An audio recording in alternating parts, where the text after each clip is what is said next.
In this episode of Kids Podcast, I am honored to share wisdom with you about leading kids in your church and in your home. Dealing with kids is hard work, and I'm praying that we add some tools to your tool belt today. So let's dive into today's topic.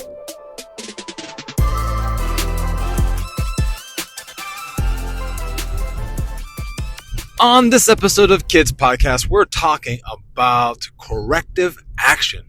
Are your leaders being sus? Are they being jokers? Are they just doing things they shouldn't be doing? Are they straight up being deviant, sinners, or just kind of questionable? Well, that's what we're going to talk about today in this episode of Kids Podcast. I'm your host for the day for this episode, and my name is Ron Gale. And let's dig in. Let's do it. Let's talk about how to deal with adults who are being jokers. That's right, jokers, because that's the reality. Even though we're doing ministry with kids, we are leading kids into an overflowing life with Jesus on the soccer field, in the church, in youth service, in the home, in wherever. The people we also work with to make that happen, our co-help, can sometimes make mistakes, can certainly fall short, can certainly also be sinners. And I have an episode in the archive about how to deal with corrective action for the kids in the church service. This specific episode is more about dealing with adults. And if you know anything about how I roll with my philosophy with children, it's I treat kids like small humans that will one day grow up to be big humans. Because, hey, they're going to grow up and they're going to be big humans. And the way we treat them now will prepare them for tomorrow. But hey, tomorrow's here, and we've got adults that are doing some pretty sus things. And we don't like that. How do we address it? And so my answer is very simple. Corrective action. Corrective action.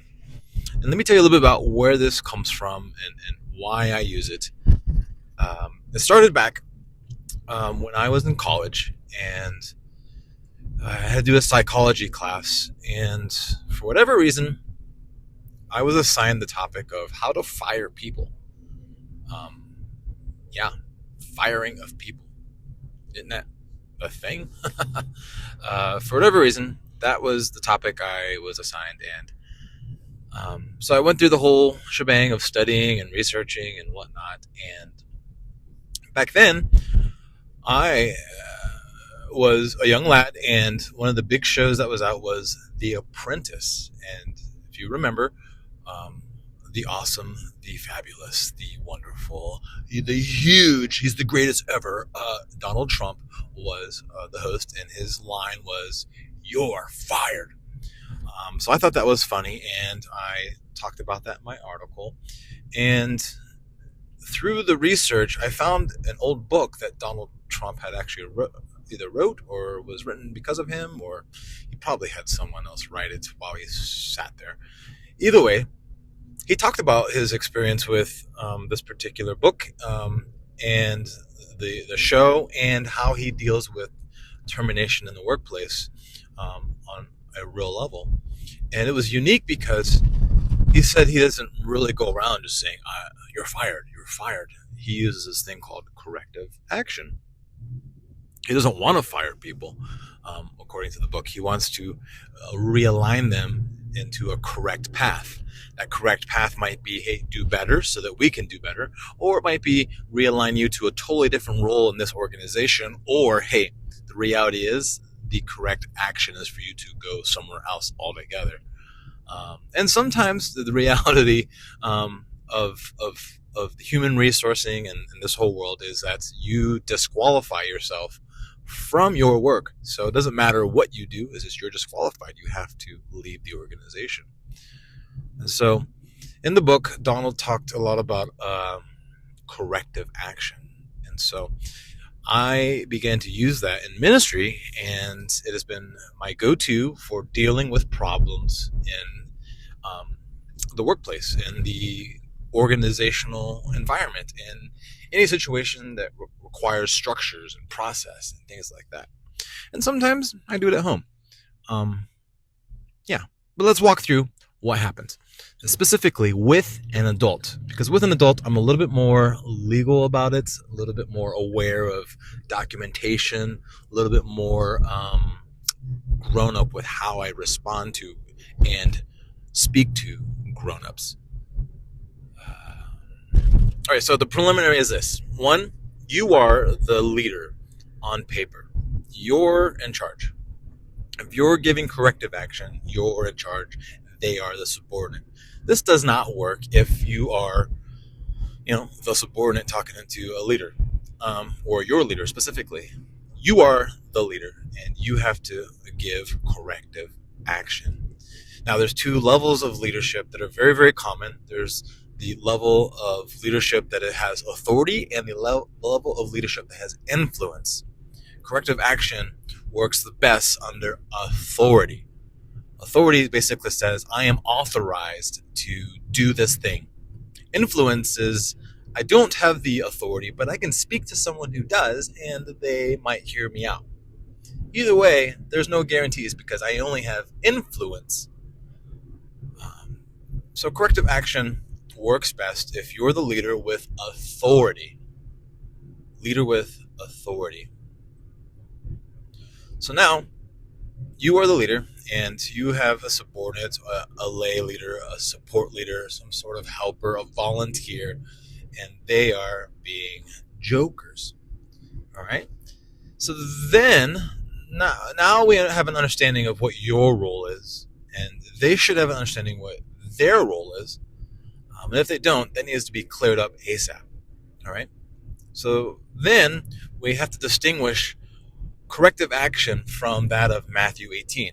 We're not talking about grievances. We're not talking about personal conflict. We're not talking about, you made me upset. No, this is serious. What you're doing is impeding what the organization has a vision for, and we need to correct this now. So this is not jammed up, upset at my friend kind of situation. This is more of an organizational leadership process to move things forward towards a correct path.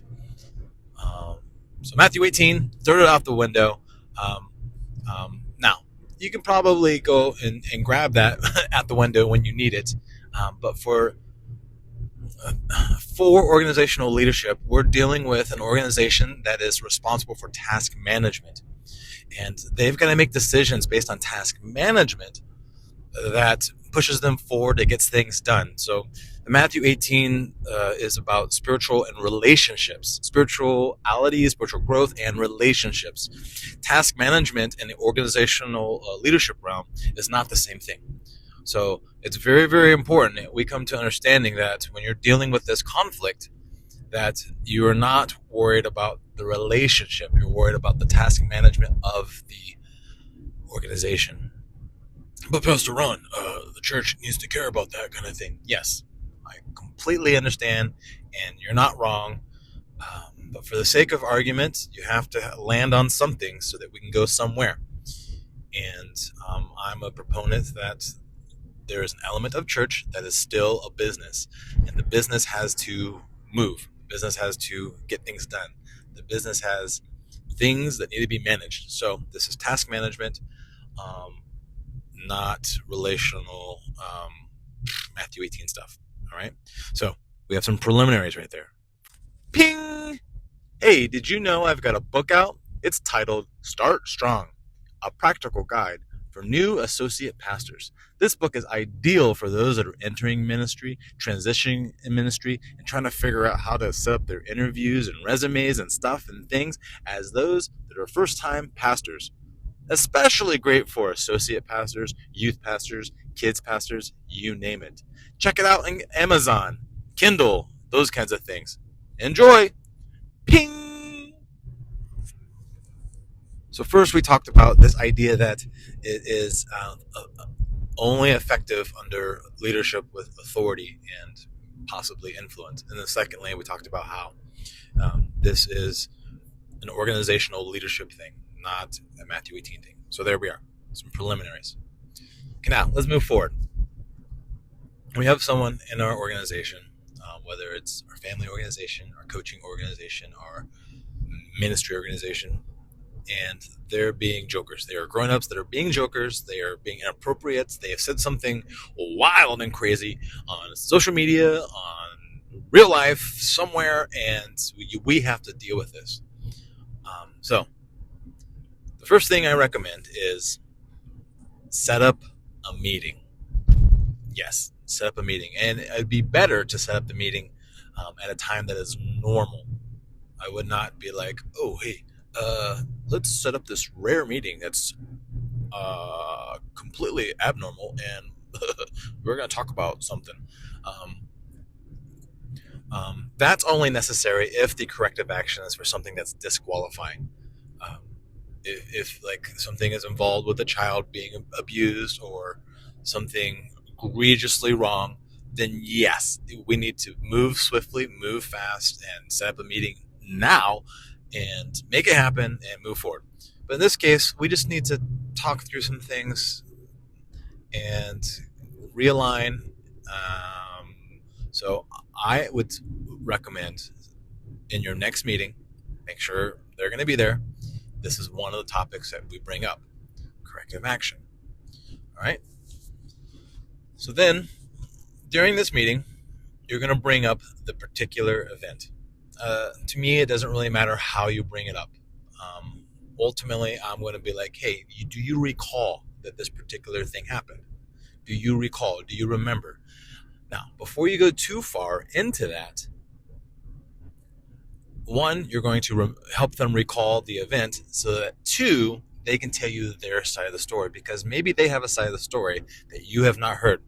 And maybe the side of the story that you know is the facts. Either way, you want them to have the ball in their court for a hot minute and see what cards they want to play. Yes. Now, the reality is sometimes what they did is plain as day, and other times we don't really have the full story. But that's what you want to do first, is you want to recall it so that you can get the full story. All right, now that you have it, you've recalled it, they've got it, they are on the same page about the full story, they've even told you their side of the story. Now it's time for the corrective action. It's basically this. 1, the actions that we approve are A, B, C. The actions that you were doing are X, Y, Z. These actions don't match what we want. Are you following so far? Okay, let's keep going. We do not want to see X, Y, Z anymore. And we're going to give you a timeline of 1, 2, 3. And at the end of 3, we need to see corrective results. And if we do not see corrective results by 3, the result or the outcome will be 4, 5, 6. Are you following? Very, very simple. So let's make a hypothetical situation, and we're going to talk it through exactly how I would do it, and how I would encourage you to do it, and how I coach people when they go through it. So let's say one of your leaders is posting on social media. Let's say it's something really, really stupid, like, their comments have curse words and it talks about their past life of sin. They're not necessarily talking about sin or sinning. Let's just keep it at that. They on social media, they use curse words and they talk about their past life of sin. All right, we'd bring them in. We're going to give a fake name. We're going to give a fake name to Mr. Daniel. Mr. Daniel, this never happened with Mr. Daniel, but I'm just saying, he's a fake name. Mr. Daniel, hey, I was on Facebook and I saw your post. Is everything okay? Yeah, the post that talked about, actually, let's read it right here. It says that, beep, beep, beep, I wish, beep, beep, beep, and my past life, and beep, beep, beep. There's a lot of words in there. Do you have anything that you want to say about this? Give them a hot minute. They're going to talk about it. Okay, I see. Well, Mr. Daniel, As you know, we are a Christian organization, we are a church, and we are in the business of helping kids have a relationship with Jesus. And one of our fundamentals is to be a good example. In fact, we can show you that this is our fundamentals because you signed this contract at the beginning of the year. You said that you understood our fundamentals. So I'm interested in why there's a discrepancy in our values and what I see here on Facebook. And then I would let them have their 2 cents. Well, Pastor Ron, blah, blah, yada, yada, I've got this thing to say. And yeah, and boom. Okay. Well, you put me between a rock and a hard spot. So we need to come to an understanding that right now we're talking about corrective action. We need to correct this. Because what we want to see is someone who is a positive influence on kids, a positive influence on their parents, and positive influence on anyone that might come across you. Because ultimately, you represent our leadership, you represent our church, you represent our values, you represent my team. And we cannot have those kinds of words and that kind of lifestyle being talked about, mentioned, or whatever. And I'm going to need you to correct that. And moving forward, we cannot see those kinds of posts, those kinds of words, and it's okay for you to just not talk about that. Does that mean you can never talk about it? No. We're not going to glorify it on social media. And we're particularly going to try not to use curse words in public in any level. And this is really important to us because in 1 month, we're going to review this whole thing. 1 month, 4 weeks from now. In fact, exactly February 1st. We're going to have our next meeting, and I'm going to want to see that there are no curse words. None of this stuff. And if I do see that this has not improved, the result will be a removal from the team. Do you have any questions? All right, let's review because I want to make sure you fully understand. 1, I don't like what I'm seeing. 2, it needs to change. 3, it needs to change by February 1st. And 4, if it doesn't, the consequence will be a removal from our team. You can no longer represent us. Can you repeat that to us? 1, 2, 3, and 4. All right. It so happens that I have this whole thing written out right here. I've documented it. Can you sign right here so that we can be on the same page, that we've had this conversation and that you understand the consequence? Because ultimately, I want the best for you. I want not just an overflowing life with Jesus for kids. I want that for you as one of their leaders. And one of the ways for us to do that is that we are on the same page about moving forward. Are you okay with this? Yeah. All right. Just sign here. All right. Can we pray? Yeah, let's pray. And then we'll pray, and then we'll move forward. And that's that. Boom. Now, they'll probably do good and go through it, and bada bing, bada boom, done. February 1st comes, and hey, good job, bro. I'm proud of you. I'm so glad. All right, let's move forward. Another option that could happen is they just ghost you and don't come back to church or come back to whatever because now they're mad at you because they got their toes stepped on. That's kind of weak sauce in my opinion. Not in general. It's weak sauce of character because all of us humans make mistakes. All of us humans should be okay with being taught something. More importantly, all of us humans should want to strive for a betterment. If we can't handle corrective action, that's just weak sauce. That's just my 2 cents on the matter. Or the worst case scenario is social media has not changed. Lots of F-bombs have been showing up. And now we have to come in to the next part. It is now February 1st. You have your next meeting. It is the follow-up meeting. And boom. Now here is how corrective action capitalizes. Because they're going to walk into this meeting not surprised. That's the key element. If you're punishing someone and they're completely surprised, you did it wrong. If you fire someone and they're completely surprised, you did it wrong. If you reprimand or go into some sort of big corrective thing, and they had no clue where it came from, whether it was disqualifying or you actually talked about it, you somehow did it wrong. All right? It should not be a surprise what's going to happen next. I'm going to repeat that. It should not be a surprise to what is about to happen. No surprises. They should know that they're going to walk into this meeting about to get fired. They should know they're going to walk into this meeting knowing that they didn't do ABC by the February 1st, and the result is going to be removed from the team. They should know it before they walk into the office. So now it's February 1st, the meeting, and they know. We've already recapped that this is that meeting. They sat down, and hey, Mr. Daniel, I have the paper from last week or last month, and you signed here. And what can you tell me about any of the changes? Well, they're going to know the answer. They might lie to you, they might say whatever, and they might just tell you the truth. Either way, you still have the documented evidence that from just yesterday you read their post. It says here on this social media site that XYZ, boom, boom, boom, beep, beep, beep, all kinds of words. And we talked about this, didn't we? Yes. You signed here, didn't we? Yes. And what did we say the consequence would be? Yes. Removal. Okay. You put me between a rock and a hard spot, and now I have no choice but to honor what we talked about.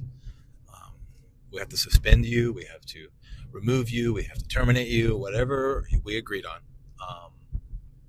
And that's that. Do you have any questions? Okay. Then we wrap up the meeting and we're done. All right. So that's corrective action. The whole thing. It can be heavy. It can also be not so heavy. But no matter what, for the individual, they should not be surprised. Let me tell you a story. A few years back, I had hired 2 teenage boys to be maintenance people in our organization. I loved it. They were great. They did their job, and they did it to my specifications, and I was happy. However, there were people on the team that were not happy. They were jammed up. It was not crystal clear, perfect, clean. They were teenage boys. But I was like, okay, let's improve this. So my supervisor wasn't happy with the results and whatnot, but although he had the authority, he really only had the influence because the chain of command, according to him, was to follow the jurisdiction. And since I was the hiring guy, it was my responsibility to do any corrective action. The challenge was I was about to go on sabbatical for about 4 weeks. And I met with a few people who would be overseeing all the facilities. And I said, hey, if there needs to be corrective action, this is the way I want it. I do not want them to be surprised. They're just teenagers who don't even know how to clean their own room.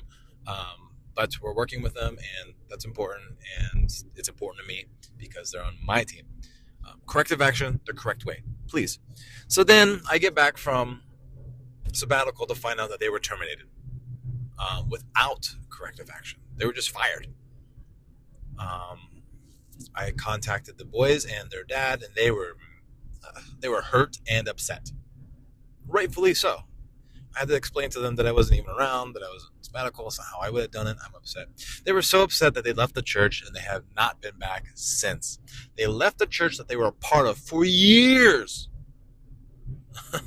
with no intention to ever come back because of how the church hurt them. Because no one in the church, other than myself, understood corrective action. Because if I had gone through it, the boys would have walked into the meeting knowing that they were going to be fired because of something that was not done. And that's the point, is the people that work under you, the subordinates, they should not be surprised by corrective action. They should not be surprised by punishment. They should not be surprised.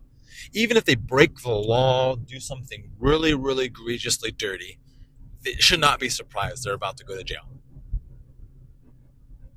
And that's a big deal if you want to be a successful leader. But before we go any further, there's a third part. We talked about one, we talked about two. Number three is your vetting process. Before you get into all this, there should have been at some point a vetting process, a background screening, all that jazz.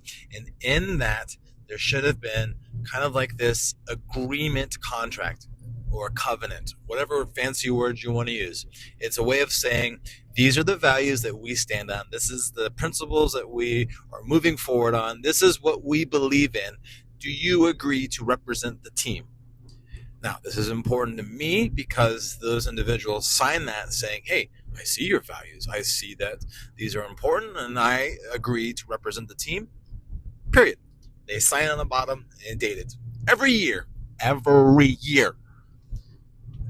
That way, as you will find out here in a bit, when they mess up, when they decide to be jokers, you can pull that out and say, hey, wait a minute. According to this, you knew that we had certain values. And one of those values is this very topic. So, you're dealing with someone in your organization who's being sus, who's being uncooperative, who's running their mouth, who's being disrespectful, who thinks they're in charge when really you're in charge. You name it. And you want it to stop, you want it to go a different direction. The answer is corrective action. Be sure to document it. Make sure you have a copy, they have a copy, and that is that. If you've got questions, hit me up. I'm happy to help. Until next time, everybody say bye, Pastor Juan. Thank you for listening. Smash those like buttons, turn the bells blue, or whatever the kids are doing these days. At the end of the day, our goal is to raise little people to one day become big people. You can find older archived podcasts on our YouTube channel and support what we do at rongaleministries.com. Enjoy!